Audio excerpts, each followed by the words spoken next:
आदमी ने शुद्ध सोने से बनी मानी जाने वाली एक पट्टी को 100 डिग्री के शराब में डुबो दिया और कुछ ही सेकंड में सुनहरा रंग उतरने लगा। सिर्फ 5 सेकंड लगे और वह तथाकथित सोने की पट्टी एक बेकार कबाड़ में बदल गई। कमरे में मौजूद प्राचीन वस्तुओं के विशेषज्ञों को विश्वास नहीं हुआ। आदमी ने मौके का फायदा उठाया और उस वारिस को चिढ़ाते हुए वह कबाड़ उसे भेंट में दे दिया। वारिस को लगा कि उसका मजाक उड़ाया जा रहा है। उसने उस वस्तु को बिना सोचे समझे फेंक दिया, यह कहते हुए कि उसके लिए $8 मिलियन कुछ भी नहीं है, और उसने उस तथाकथित कचरे को बिना देखे ही फेंक दिया। आदमी ने संतोषजनक मुस्कान के साथ कबाड़ को अपने पास ले जाकर बैठ गया। किसी ने कल्पना भी नहीं की थी कि वह लोहे का टुकड़ा असल में एक रहस्यमयी लकड़ी के बक्से को खोलने की एकमात्र चाबी थी, जिसकी नीलामी होने वाली थी। विशेषज्ञों ने पुष्टि की कि वह बक्सा 1000 सालों से नहीं खुला था। उसकी संरचना इतनी खास थी कि आधुनिक तकनीक भी उसके अंदर क्या है यह नहीं बता सकती थी। वह कबाड़ जो अब आदमी के पास था, उस बक्से के अंदर पहुंचने का एकमात्र तरीका था। नीलामी एक अंधी बोली के रूप में शुरू हुई। प्रारंभिक कीमत $5 लाख रखी गई, लेकिन चूंकि सबको वह एक साधारण पुराना और नम लकड़ी का बक्सा लगा, किसी ने ध्यान नहीं दिया। यहाँ तक कि एक विशेषज्ञ ने टिप्पणी की कि अगर यह नानमू सोने की लकड़ी से बना होता तो इसकी कीमत ज्यादा होती, लेकिन कुछ ही लोगों ने इसे गंभीरता से लिया। आदमी ने बिना झिझके $6 लाख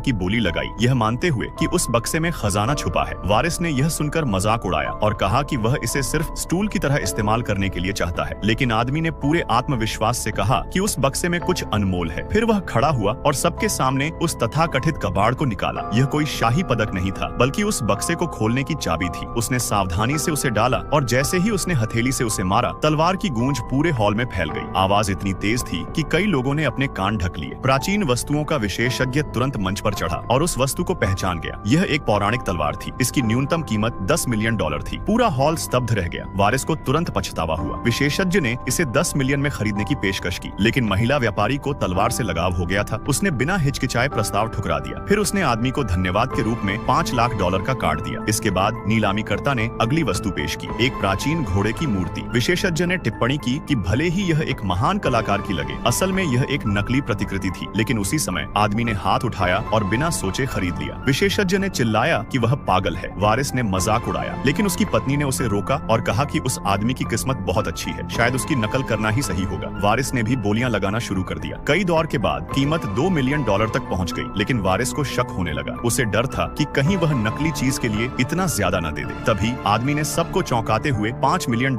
की बोली लगाई। पूरा हॉल शांत हो गया। वारिस खड़ा हुआ और कहा कि आदमी के साथ धोखा हो रहा है, लेकिन आदमी ने उसे एक शर्त की चुनौती दी। अगर वह वस्तु बेकार निकली तो वह सबके सामने पट्टा पहनकर कुत्ते की तरह भौंकेगा। इसके बाद उसने महिला व्यापारी से तलवार उधार मांगी और उसे घोड़े पर मारा। उसी क्षण तलवार भीतर से प्रकट हुई।